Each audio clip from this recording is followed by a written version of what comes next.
Hello guys, welcome back to my YouTube channel. तो आज मैं आप लोग को एक भूतिया हवेली का खौफनाक सच बताने वाला हूँ।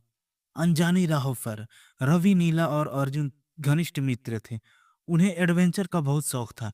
जब उन्होंने सुना कि शहर से कुछ दूरी पर एक पुरानी हवेली है जिसे लोग कालेश्वर हवेली के नाम से जानते थे, और वो कहा वहां जाने वाली की हिम्मत कोई नहीं करता, तो उनकी जिज्ञासा जाग उठी।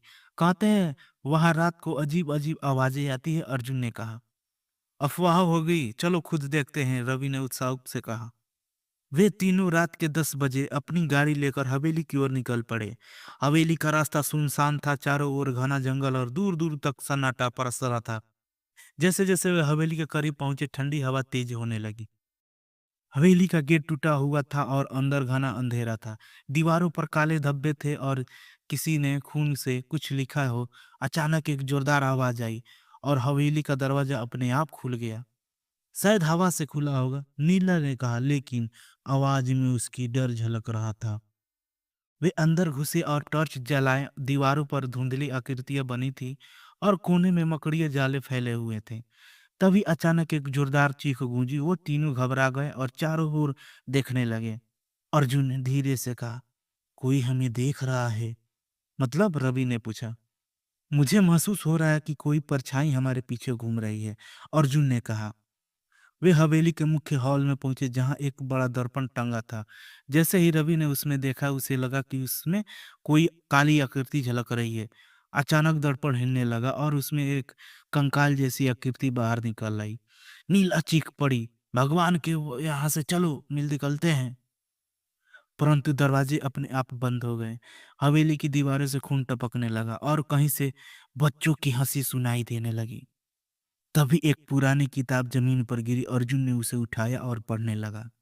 उसमें लिखा था कि यह हवेली 150 साल पुरानी है और यहाँ राजा कालेश्वर की बेटी रत्नावती की आत्मा भटकती है। राजा ने अपनी बेटी को जिंदा दीवारों में चुनवा दिया था क्योंकि उसने एक सामान्य सैनिक से प्रेम कर लिया था। तब से रत्नावती की आत्मा यहाँ अटकती हुई है। जैसे ही अर्जुन ने अंतिम पंक्ति पढ़ी, हवेली की छत से एक साया उड़ता हुआ नीचे आया। उसकी आंखें जल रही थी और लंबे डरावने नाखून थे। तुम लोग मेरी हवेली में क्या करने आए हो? एक गूंजती हुई आवाज आई।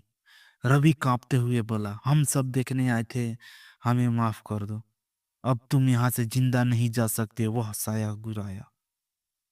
अचानक हवेली के अंदर से कई और आत्माएं प्रकट हो गई। हर तरफ चीख पुकार मच गई। अर्जुन ने घबराकर किताब में आगे पढ़ा। अगर कोई यहाँ बचना चाहता है तो उसे रत्नावती की आत्मा को मुक्त कराना होगा। लेकिन कैसे? नीला ने रोते हुए कहा।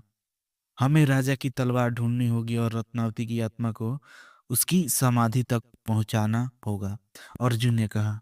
वे तीनों अलग अलग दिशाओं में तलवार ढूंढने लगे। तभी एक पुरानी अलमारी के पीछे अर्जुन को एक जंग लगी तलवार मिली।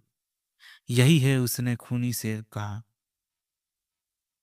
परंतु तभी रत्नावती की आत्मा उसके सामने प्रकट हो गई। उसकी आंखों से आंसू बह रहे थे। मुझे मुक्ति चाहिए, उसने धीमी आवाज में कहा। रवि ने साहस बटोर कर तलवार उठाई और उसमें हवेली के बीचों बीच जमीन में गाड़ दिया। अचानक हवेली की दीवारें कांपने लगी, आत्माएं चीखने लगी और रत्नावती के चारों ओर एक सफेद रोशनी फैल गई। धन्यवाद, उसकी आत्मा ने कहा। धीरे धीरे हवा में विलीन हो गई।